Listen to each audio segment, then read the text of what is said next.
Hi friends, ಇವತ್ತಿನ ಮಧ್ಯಾಹ್ನದ ಲಂಚ್ಗೆ white rice ಮತ್ತು ಸಾಂಬಾರ್ ರೆಡಿಯಾಗಿದೆ. ಮತ್ತು ಈಗ ಅದಕ್ಕೆ ಬೇಕಾಗಿರೋ ಪಲ್ಯನ ಮಾಡೋಣ. ಪಲ್ಯ ಮಾಡುವಾಗ ಸ್ಟಾರ್ಟ್ ಮಾಡೋಣ. ಪಲ್ಯ ಮಾಡೋಕ್ಕೆ ಅದಕ್ಕೆ ಸ್ವಲ್ಪ ಎಣ್ಣೆನ ಹಾಕ್ಕೊಳ್ತಾ ಇದ್ದೀನಿ. 2 to 3 ಸ್ಪೂನ್ ಹಾಕ್ಕೋಬೇಕಾಗತ್ತೆ. ಮತ್ತು ಅದಕ್ಕೆ ಸಾಸಿವೆ ಹಾಕ್ಕೊಂಡಿದ್ದೀನಿ. ಈಗ ಈರುಳ್ಳಿನ ಹಾಕ್ಕೊಳ್ತಾ ಇದ್ದೀನಿ. ಈರುಳ್ಳಿ ಸ್ವಲ್ಪ ಕೆಂಪಗಾಗಬೇಕಾಗತ್ತೆ.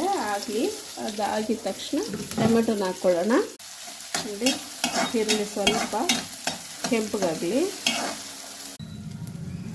ಸ್ವಲ್ಪ ನೋಡಿ, ಈಗ ಆನಿಯನ್ನು ಕೆಂಪಾಗ್ತಾ ಇದೆ, ಇನ್ನು ಸ್ವಲ್ಪ ಆಗಬೇಕು.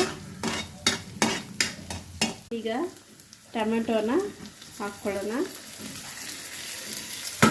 ಟೊಮೆಟೊನ ಸ್ವಲ್ಪ ನಾವು ಹುರಿಯೋಣ. ಸ್ವಲ್ಪ ಉಪ್ಪನ್ನು ಹಾಕ್ಕೊಳ್ಳೋಣ. ಉಪ್ಪು ಹಾಕ್ಕೊಂಡಾಗ ಬೇಗನೆ ಸಾಫ್ಟ್ ಆಗುತ್ತೆ ಅಂತೇಳಿ. ಈ ಕಡೆ ಬಂದು ಸ್ವಲ್ಪ ಎಣ್ಣೆ 1 ಟೀ ಸ್ಪೂನ್ ಹಾಕ್ಕೊಂಡು ಬೆಂಡೆಕಾಯಿನ ಹುರ್ಕೊಳ್ಳೋಣ. ಹಾಕ್ಕೊಳ್ತಾ ಇದ್ದೀವಿ ಎಣ್ಣೆಗೆ. ಡೈರೆಕ್ಟ್ ಹಾಕ್ಕೊಂಡಾಗ ಬೆಂಡೆಕಾಯಿ ಏನಾಗುತ್ತೆ, ಗಮ್ ಬರುತ್ತಲ್ಲ, ಆ ಥರ ಆಗುತ್ತೆ. ಅದರಿಂದ ನಾವು ಬೆಂಡೆಕಾಯಿನ ಫಸ್ಟು ಫ್ರೈ ಮಾಡ್ಕೊಳ್ಳೋಣ.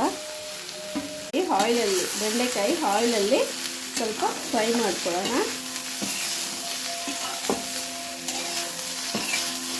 ಬೆಂಡೆಕಾಯಿಗೆ ಸ್ವಲ್ಪ ಅರಿಶಿಣನ ಹಾಕ್ಕೊಳ್ಳೋಣ, ಅರಿಶಿಣ ಪುಡಿ ಮತ್ತು ಸ್ವಲ್ಪ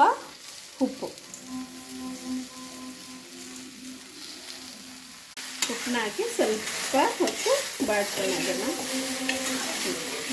ಇವಾಗ ಸ್ವಲ್ಪ ಅದನ್ನು ಬಾಡಿಸ್ಕೊಂಡ್ವಲ್ಲ, ಈಗ ಈ ಟೊಮೆಟೊ ಈರುಳ್ಳಿ ಏನು ಹಾಕಿದ್ವಿ ಅದ್ರ ಜೊತೆನೂ ಮಿಕ್ಸ್ ಮಾಡ್ಕೊಳ್ಳೋಣ. ಖಾರದ ಪುಡಿ ಹಾಕ್ಕೊಳ್ಳೋಣ 1 ಟೀ ಸ್ಪೂನು, ಅದಕ್ಕೆ ಬೇಕಾಗಿರೋದು. ಮತ್ತು ಅದಕ್ಕೆ ಧನಿಯಾ, ಕೊತ್ತಂಬರಿ ಸೊಪ್ಪಿನ ಪುಡಿ ಹೇಳ್ತಾರಲ್ಲ, ಧನಿಯಾ ಪುಡಿ, ಅದನ್ನು 1 ಟೀ ಸ್ಪೂನ್ ಹಾಕ್ಕೊಳ್ತಾ ಇದ್ದೀನಿ. ಸ್ವಲ್ಪ ಅಷ್ಟೇ. ಸ್ವಲ್ಪ ಅದಕ್ಕೆ ಬೇಕಾಗಿರುವಂತಹ ನೀರನ್ನು ಸಹ ಹಾಕ್ಕೊಳ್ಳೋಣ.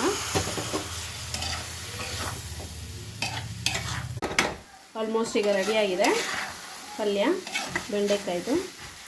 ಈಗ ತಿನ್ನೋಣ. ಇವತ್ತಿನ ಲಂಚ್ ರೆಡಿ: ಅನ್ನ, ಸಾಂಬಾರ್ ಆ್ಯಂಡ್ ಬೆಂಡೆಕಾಯಿ ಪಲ್ಯ.